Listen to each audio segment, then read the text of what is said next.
Good morning, good afternoon, good night. I am Ryan Cook. Whatever time you're watching this video, thanks for watching Common Sense Fishing. I'm still out there.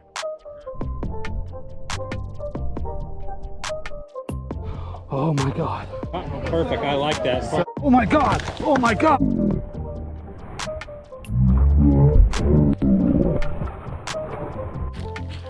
Oh my God, get the net, it's a DD. Get the net, bro, please get the net.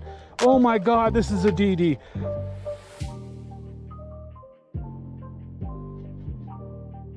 Hey, what's up guys? Nick the Informative Fisherman here, and you're watching Common Sense Fishing. Check it out. Bam!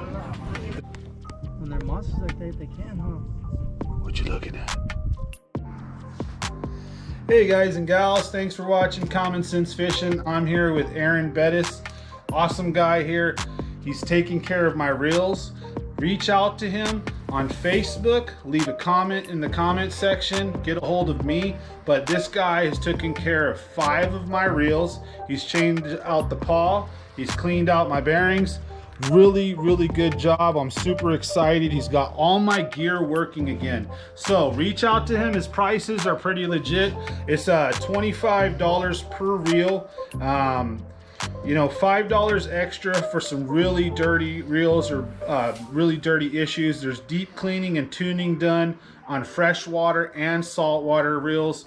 Make sure you reach out to him for all your reel maintenance needs. Now guys, back in the days, if I had some real problems, I just throw my stuff away and go buy a new one. I'm being honest. Don't do that. Reach out to somebody like him and take care of your gear. So thanks for watching Common Sense Fishing. All right guys and gals, I also wanted to bring up, he's changed out his bearings from the traditional to some ceramic bearings. Check this out, really cool deal here. Oop. Man, look at that. That thing spins forever and a day. So make sure you reach out. Aaron Bettis on Facebook. He's a really awesome guy. He'll take good care of you. So thanks for watching. I've got one more tip. I want to show you guys some really cool stuff. So we're going to jump right to that. Still going. All right, guys and gals, something really simple but awesome. He knows what he's doing here. He's got the suction cup with the clamp here so that what he can do is spool his line up. And this way, he won't get line twists. See, when you just leave your spool of line on the ground and you just reel it on up, you're going to get loops in your line. You're going to get line twists, and it's going to give you a big headache.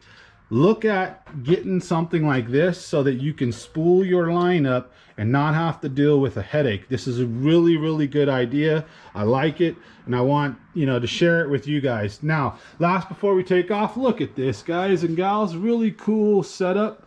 This guy saved a lot of money. He put in some pieces of wood, screwed it up, put in some what are those, lag screws or the hooks, and that's a pretty nice collection of fishing gear, and that's a great way to take care of it instead of just leaving your stuff hanging in the corner. So as always, thanks for watching Common Sense Fishing, and we'll see you guys out on the lake. Good morning. Thanks for watching Common Sense Fishing. Today's video is going to be about using square bills and jerk baits in the weeds. So we're going to show you guys how to use some reactionary baits when the fall transition is happening. It's starting to cool off here in California finally. We're getting some cold nights, so them bass should start coming out feeding and fattening up for winter. October's usually been an awesome month so far. It's been pretty tough out here.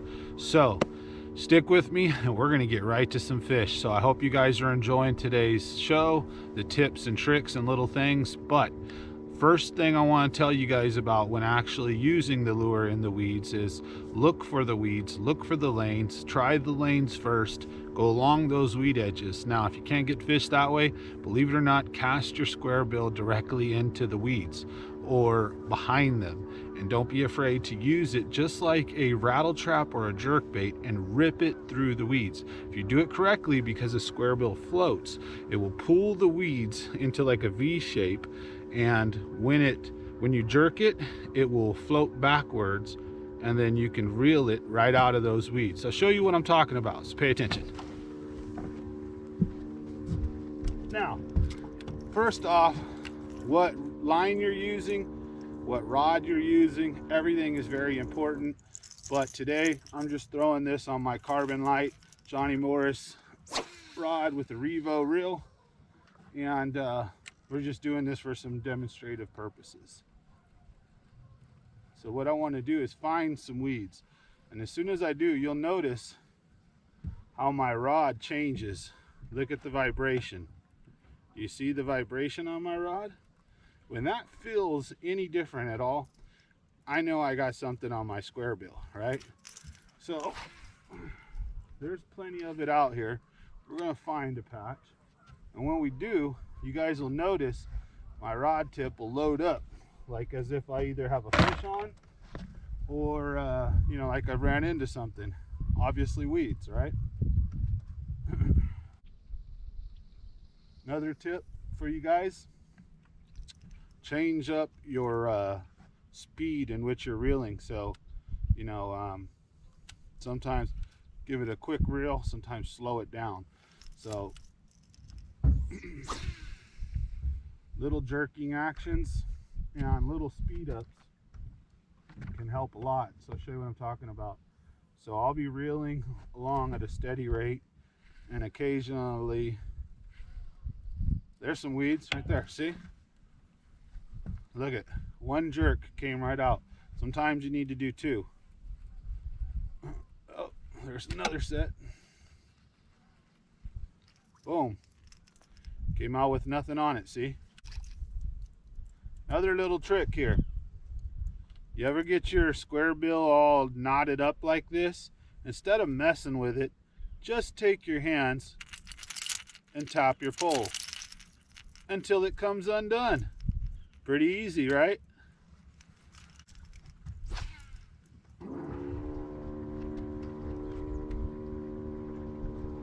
Oh, there's some. Cast it right into weeds. There we go. See if we can get a fish like this now, right? That's the point. We're trying to create a reactionary strike. Especially when we rip the lure out of the weeds. That's the idea. Just like the jerk bait.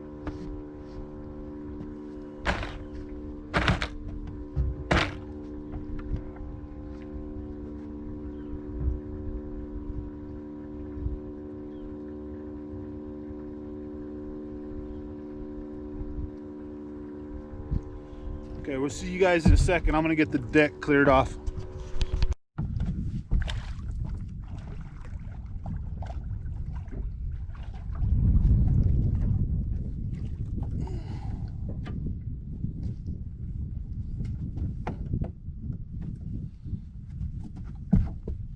Hey, yeah.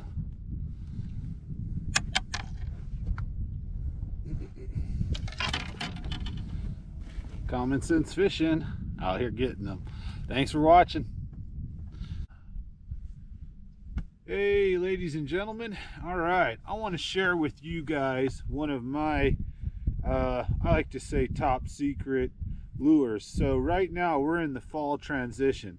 So the fish can be active, they can be slow, they change a lot. Right now it's pretty cold, as you can tell by how I'm dressed up, and we've had our first real major cool down, and it's going to be cold at night, so we're getting into our fall bite. Now, one thing a lot of guys do is you know, bass chase the shad in the fall, so they definitely do that. But one thing that can get overlooked sometimes is the crawdad bite. So crawdads, what they do is they come out in spring and fall to mate a lot of the time, and fall can be one of the best crawdad bites. I want to share with you guys what I've been doing so far today to catch some good fish. Okay, is this is the secret right here. Now what this is a rattling bullet weight. So I'm throwing kind of a crawdad imitation, a reddish pink and black with this. I don't know if you can hear it, but I'm going to do that again. Can you hear that noise? So this makes a nice clacking noise out there. I'm tossing it out and giving it some pops. about 2 to 3, and then letting it sit. And I'm getting cracked. So let me show you guys. Today we got some okay fish already. Let me go ahead and get them out. Show you guys what we've got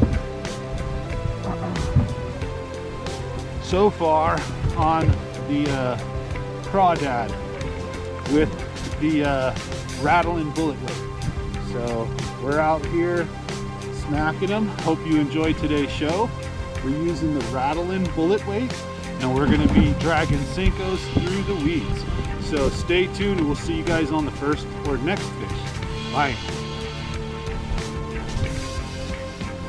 All right, guys and gals, so like I said, today's video is going to be about some of my little tips and tricks in the fall transition. Like I said, a lot of guys are throwing, you know, LVs, rattle traps, and spoons, which is great, fun, awesome to do. You know, they're imitating the shad, but one thing a lot of guys overlook in the fall is the crawdad. The second mating happens, and it's, from what I've read, one of the more active times, and crawdads just, they're one of bass's favorite foods. So what I'm using here is, right now we're using a Yamamoto Senko, and this is the color that I'm using. It's sprayed with a crawdad bang attractant. I've got a sharp split gap hook. The gap between here and here is not as wide as I'd like.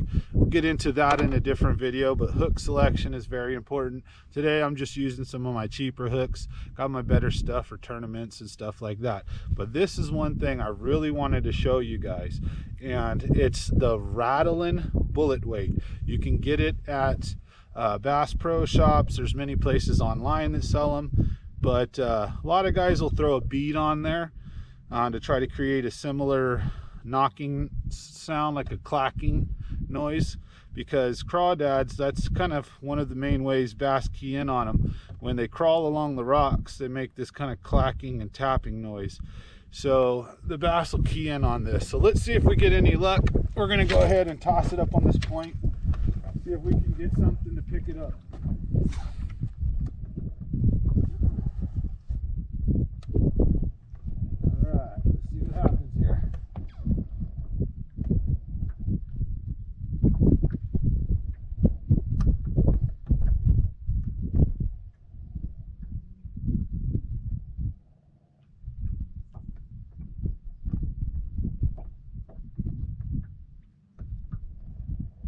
To give us some nice jigs to make the rattle make some noise.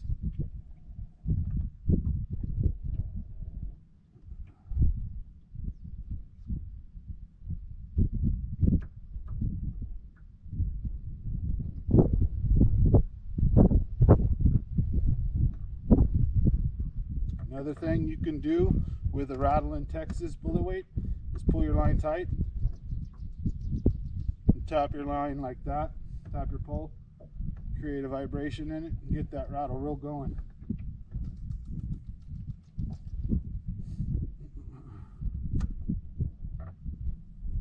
Basically trying to call the bass to dinner, huh? Let's see what happens. So one more.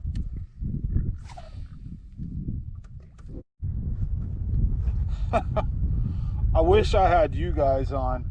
I'm sitting here right in front of me, and these birds are swooping low trying to get water, and I just watched a bass almost destroy this bird. This bird is so lucky. I mean, got away. Man, oh my goodness. I'm telling you, there's these little sparrows or blue jays or something, killdeer. I don't know what they are. I can't see them that good, but they're swooping around, and two of them, I don't know if you can see them. They're flying low, and a bass just almost destroyed it. It was so awesome. Oh.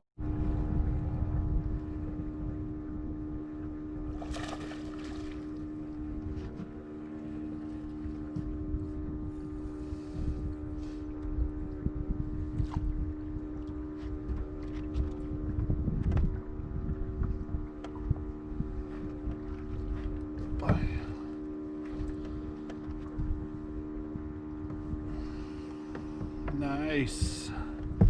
Got Got another one here. Barely hooked. Watch this. See? Just keep pressure on them. Keep pressure on them and just keep reeling. So, thanks for watching. Ladies and gentlemen, I'm just hanging out by my boat, just fishing, and all of a sudden there's an explosion right at the back by my motor, and I just seen like an 8+ pound bass trying to eat like a pound and a half bass right here, and I wouldn't have believed it if I didn't see it. What happened at first was the big explosion caught my attention. I turn around and look behind me and I'm watching, and then I see this bass skidding across the surface, and I just see this huge thing come up at it and miss it. And I'm pretty sure it's got to be a bass. You know, that's all that there really is in here. Some bass, some catfish, and some carp. So I mean, about a pound and a half bass, something huge. I'm pretty sure 8, 10 something, a giant bass was trying to eat it. Oh my God, this is the second time today I've seen something crazy. First I seen a bird almost get ate. Now I almost seen a huge bass almost get ate. What the heck is going on? Oh my God. And then I tossed my lure in and nothing. Don't want nothing to do with it. That was wicked. I need to be probably throwing a big swim bait right now. Oh my God. I just hooked this beast. I had an idea to throw a spinnerbait. This ain't the one I seen. Oh, but it's a chunker. Look at that. Oh man. She came at it. I got a light tap and I missed her. Barely bit. And then I slow rolled it the last few feet, and right at the boat, I just watched her just come up and raw and just take that spinnerbait. Oh my God, that was so freaking awesome. Yeah. Thanks for watching.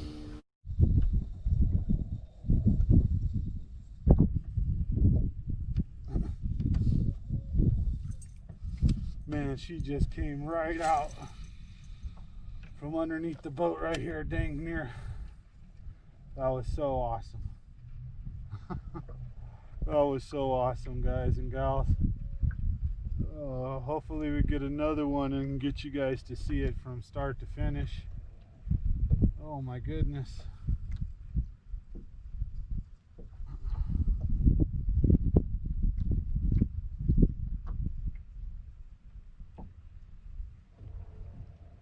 That was so awesome, dude. Just to get to watch her come from the deep right here and just, oh, it was so wicked. Oh, that was awesome. Worth every bit. Just after watching a beast chased around like a 1.5, I got the idea, you know, let me toss my spinnerbait out there. Oh, wow. You know, he may have been just chasing a really big bluegill too, because I didn't see the fish for sure, but the fish he was chasing was, you know, pretty decent.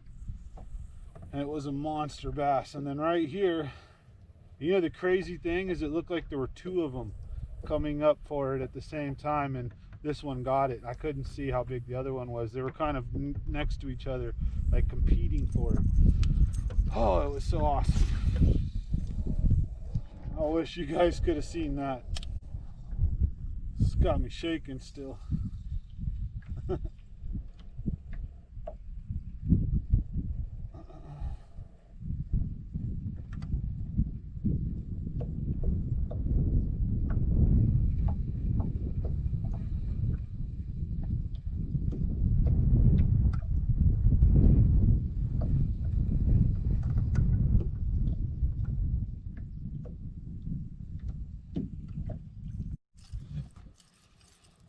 All right, guys and gals, here's for another cool story today. Man, today has been pretty epic. I think it's about to just light up.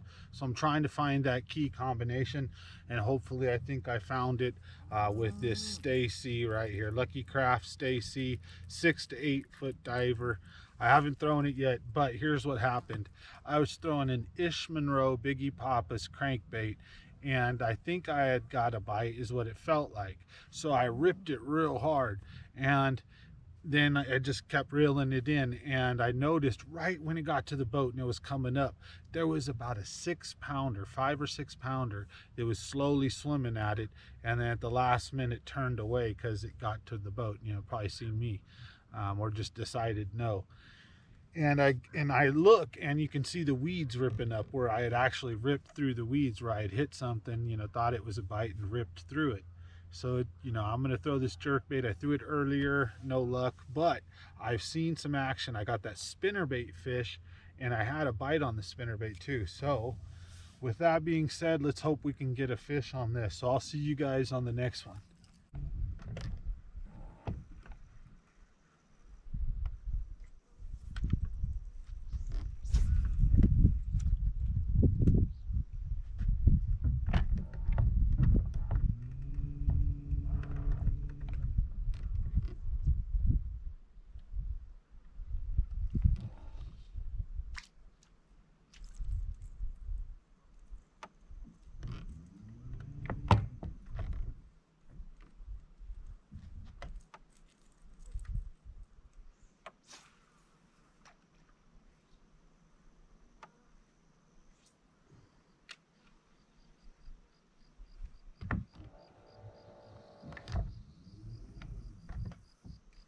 Oh, little guy though. Not what we want to catch on the crankbait here. But hey, fish nonetheless. Fun to get them. Gonna pull out of this area. Yeah, good too. 2 of the 3 right in there. Let's get that one out.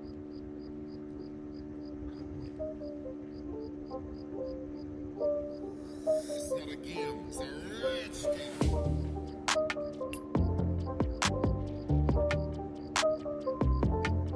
no picking on the babies, right?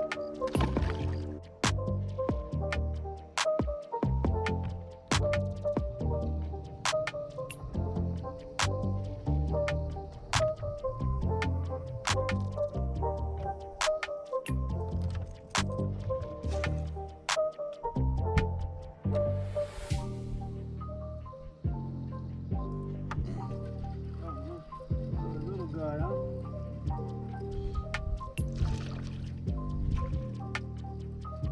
Definitely a great crankbait, but right now we're getting the little guys. Maybe that's because of location. Fish number 2. Biggie Papa. Biggie Smalls, sorry. One thing you want to watch with your Biggie Smalls, if you have them, or Biggie Papa, the bills, one of my main complaints, the bills are very weak. So don't smash them or smack them against anything. Be a little careful with them if you want. But they're not very expensive, which is the good side. Only like $8.99, $9.99, depending on where you get them. And they're very reliable crankbaits as far as they stick some big fish. Matter of fact, my first double digit came on a cold-blooded Fishman Row square bill.